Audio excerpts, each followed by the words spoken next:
Good afternoon to you, and this lovely late March day, Thursday, the 26th of March, 2026. And slowly the English weather is beginning to get a little bit brighter, even though it's quite cold today. The National Trust, this is what yours truly is going to sound off on. On one level, I love the National Trust. It's absolutely brilliant. In fact, today I was actually walking on part of the South Downs Way here in beautiful Sussex.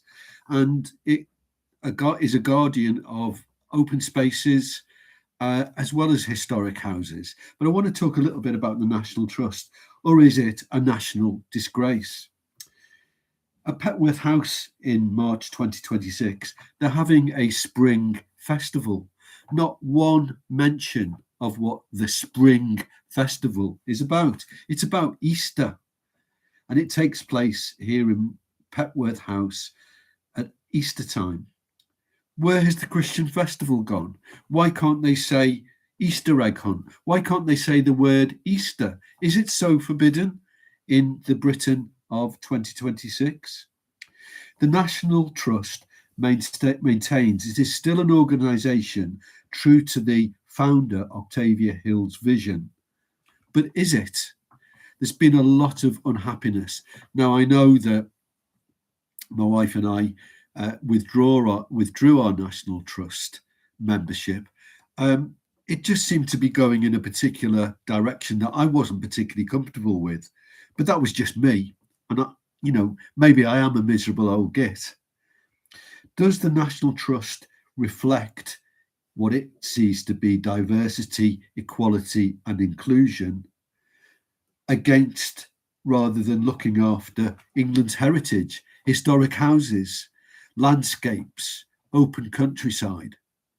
Has it reneged on what it was set up to do? It's trying to be, I hate using this word, but I'm going to have to. It's trying to be trendy. It's trying to be on message, and it's failing spectacularly, I would suggest to you.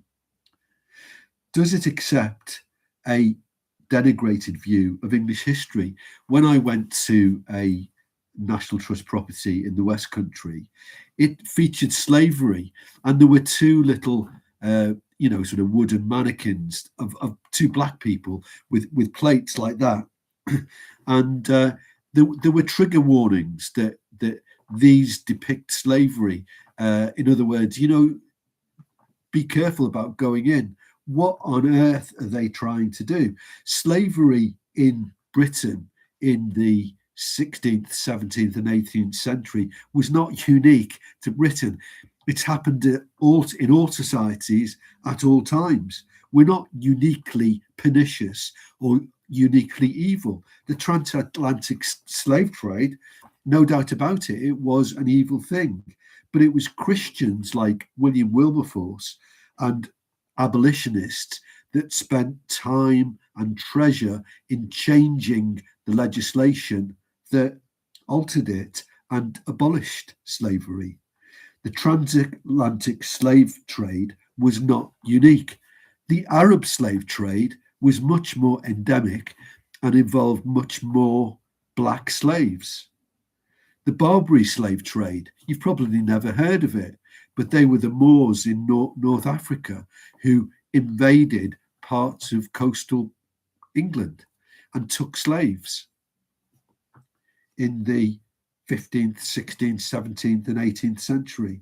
So the transatlantic slave trade was not unique. Wilberforce and Britain fought to abolish the trade in slaves, but the National Trust got caught up in some sort of time warp and a sort of slightly distorted view of history. Now, that's not me, some old codger just saying that, but Nigel Biggar, who's a professor of well, I was going to say history. I'm not sure. It's not history. It's moral theology, I think, at Oxford, talks about in his books, and they're worth a read if you can get hold of them. They're being published at the moment. Nigel Biggar, Professor Nigel Biggar. I'm going to leave it with you. I've got to say, National Trust, or national disgrace. For me, sadly, it's national disgrace. If you like this video, give me a thumbs up, give me a like, and subscribe to my channel. It means so much to me. I value your time. I value your feedback. I'll leave it open for comments, and may God richly bless you as he's been blessing me. Take care. Bye-bye.